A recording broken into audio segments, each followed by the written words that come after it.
Hello everyone, and welcome back to Storytime with Mr. Jerome, where we tell stories that matter. It's Friday, so we'll be reading once again from the Jesus Storybook Bible by Sally Lloyd-Jones. Parents, as always, there'll be a link in the description if you want to purchase a copy for yourselves. Today's story is titled Operation No More Tears. Now, as we've been reading through the Jesus Storybook Bible, there have been lots of mentions of a rescuer, of a promised one who would come and who would save all of us from sin. And today we're going to be hearing a little bit more about that rescuer and that person in particular in our story, Operation No More Tears. Let's read together. Operation No More Tears. Do you know what your name means? Well, there was once a man called Isaiah, and his name meant God to the rescue. That might sound like a bit of a funny name to you, but it was just the right name for Isaiah because God had a special job for Isaiah. You see, Isaiah's job was to listen to God and then tell people what he heard. Now, God let Isaiah know a secret. God was going to mend his broken world. He showed Isaiah his secret rescue plan, Operation No More Tears. This is the message God gave Isaiah. It was like a letter God wrote to his children.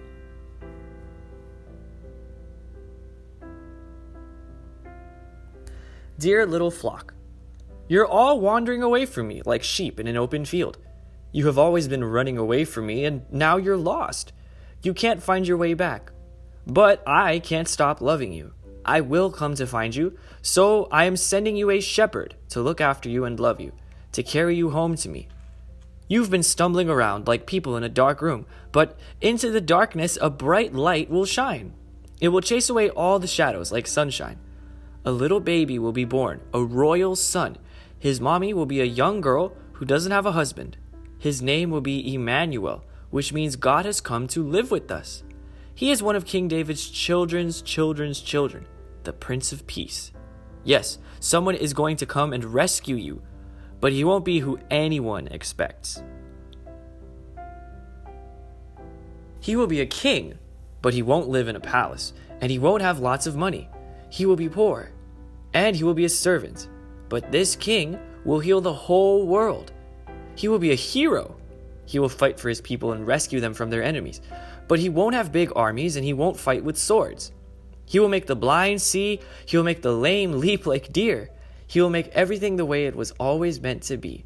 But people will hate him, and they won't listen to him. He will be like a lamb. He will suffer and die. It's the secret rescue plan we made from before the beginning of the world. It's the only way to get you back. But he won't stay dead. I will make him alive again. And one day, when he comes back to rule forever, the mountains and trees will dance and sing for joy. The earth will shout out loud. His fame will fill the whole earth as the waters cover the sea. Everything sad will come untrue. Even death is going to die. And he will wipe away every tear from every eye. Yes, the rescuer will come. Look for him. Watch for him. Wait for him. He will come. I promise. Poor Isaiah. He read God's letter over and over to God's people, but no one listened to him at all. Ever. They didn't want to hear God's promise. They didn't believe it. Did it sound maybe too good to be true? A story that ends happily ever after? Well, it does sound like a fairy tale, doesn't it? And as anyone will quickly tell you, fairy tales aren't true. Or are they? What a lot of strange promises. I mean, I'm looking at the letter now, and a king who doesn't live in a palace and is a servant? That doesn't sound like a king. Or a hero who fights but doesn't use weapons? That's very strange. And then the hero somehow dies, but normally the hero is supposed to survive and win. Except here it doesn't say that the hero will stay dead, it says that the hero will be made alive again. There's a lot of strange things that the rescuer is supposed to do.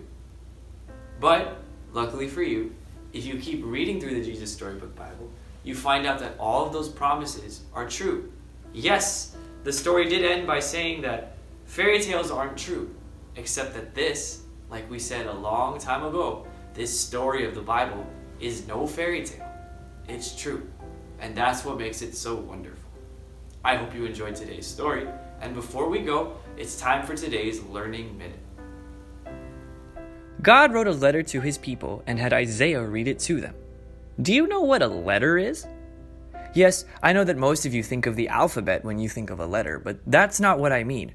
Before we had computers and phones, people had to write letters to each other if they wanted to talk with people who lived far away. You would write down whatever you wanted to say on a piece of paper, put that paper in an envelope with a stamp, and put it in a mailbox. Then a mailman or mailwoman would come and pick it up, and from there it would go to a place called the post office. At the post office, the postal workers would make sure your letter got sent wherever it needed to go, even if it needed to go around the world. Here's a question for you to discuss with your parents. Who do you want to talk to today? And what do you want to say to them?